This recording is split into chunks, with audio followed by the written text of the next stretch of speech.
Agriculture is a big part of the Texas economy. Farming and ranching operations can be found in every corner of the state, from citrus crops in the Rio Grande Valley to cotton in the High Plains. And in between, there are rice paddies in the coastal plains, sheep and cattle ranches in West Texas, and timber harvesting in the piney woods of East Texas. Today, we will share with you how farmers run over 247,000 farms and ranches in Texas. So stay tuned, and let's get right into it. Cotton production. Cotton is the leading cash crop in Texas. Texas ranks first in U.S. cotton production. Cotton generates $1.6 billion for farmers, with a statewide economic impact of $5.2 billion. It is grown on 5 million acres in 6 different regions, each with different production systems and variations in climate, soil type, rainfall and irrigation, and harvesting techniques. How does a farmer know the cotton is ready for harvest? The balls will burst open, exposing the fluffy white fiber inside. This occurs around July in South Texas, while the central and northern parts of the state usually start harvest in September through early November. Farmers must balance optimal growth and boll production with weather threats, such as rain or snow, which can degrade the fiber quality or reduce yields. Sometimes, farmers use chemicals known as harvest aids to help the crop progress before bad weather chances increase. Harvest aids help farmers maximize harvests by stimulating plants to shed leaves, eliminating the main source of stain and trash in harvested cotton fibers. They also help to dry out the crop enough that bolls are easily separated from the plant during mechanical harvest. Other harvest aids can stimulate boll opening and maturation and help preserve fiber quality as farmers work to harvest the crop.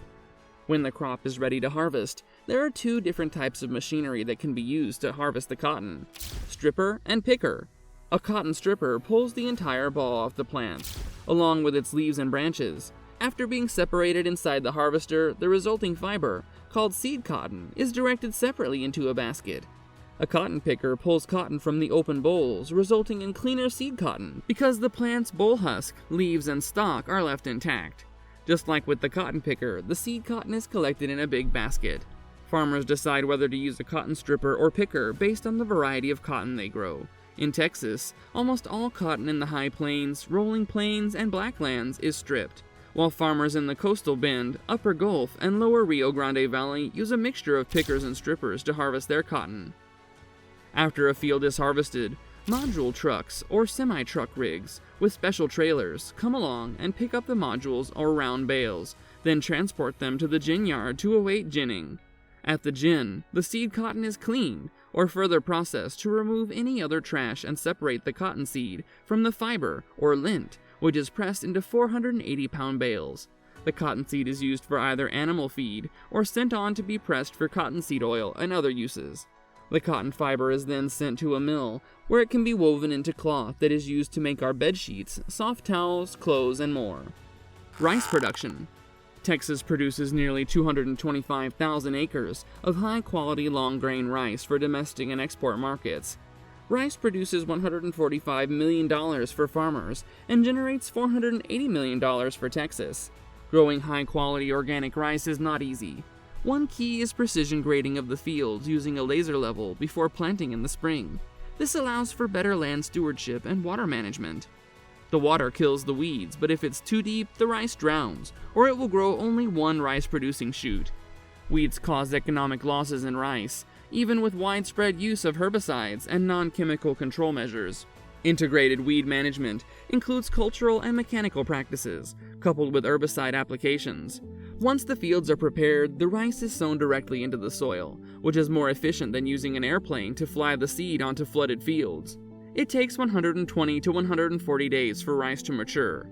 During that time, farmers primarily manage water levels. Also, pest control is essential in both first and ratoon crop rice. Insects are devastating and are a major concern for rice growers every year. 98% of acreage is scouted, and economic thresholds are commonly followed. Stink bug causes pecky rice, which reduces quality and lowers revenues 10 to 12%. Rice water weevils reduce yield by 10 to 15% if unchecked. Once the grain is harvested, it's dried then milled.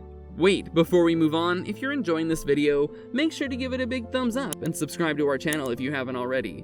Also, don't forget to hit the notification bell to stay updated of our future videos. Now, without further ado, let's get back to what we were talking about. Peanut production. Texas ranks second in the overall U.S. peanut production, and over 70% of the state's production is in the West Texas region.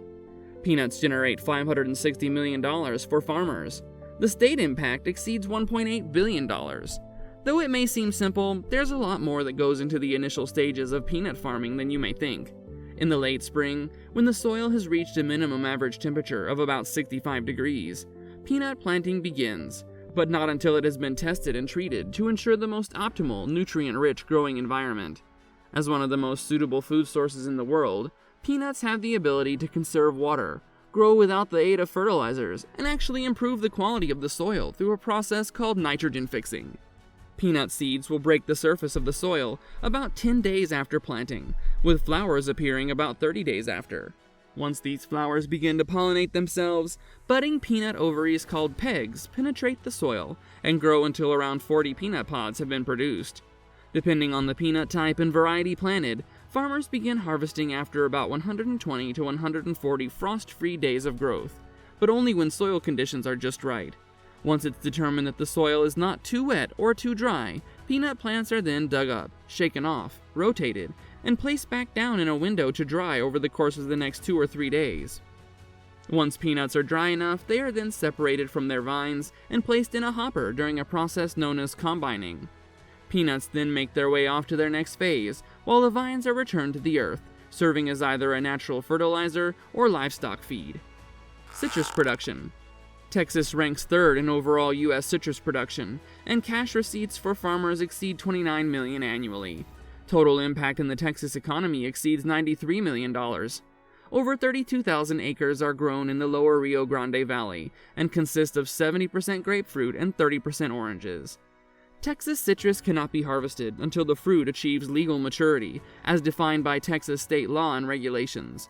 Legal maturity is based upon both total soluble solids in the juice and its ratio to the anhydrous citric acid content of the juice. Citrus fruits, such as oranges, grapefruit, and lemons, are a common sight during the winter months in Texas. The state's warm climate is perfect for growing these fruits, and there are dozens of different varieties available. Citrus season in Texas typically runs from November through April, give or take a few weeks in either direction, to account for early harvest and late harvests, depending on the weather conditions. Citrus harvesting in the lower Rio Grande Valley normally begins in October and lasts into April or May, and all Texas citrus is harvested by hand. Clean tree harvesting of all fruit on the tree is rarely practiced in Texas until near the end of the season, primarily because of the market constraints relating to fruit size. The smaller fruit sizes are not acceptable in Texas citrus markets, so harvesting is by ring picking, i.e. sizing rings are used to selectively pick only those fruits which exceed a specific minimum size. It's a popular misconception that citrus fruit can withstand rough handling. Citrus is more durable than many other fruits, but it does bruise easily. The difference is that citrus bruises may take several days to become evident, by which time the fruit usually has been shipped. Consequently, rough handling should be avoided during harvesting operations. So that brings us to the end of our video, and until next time, goodbye!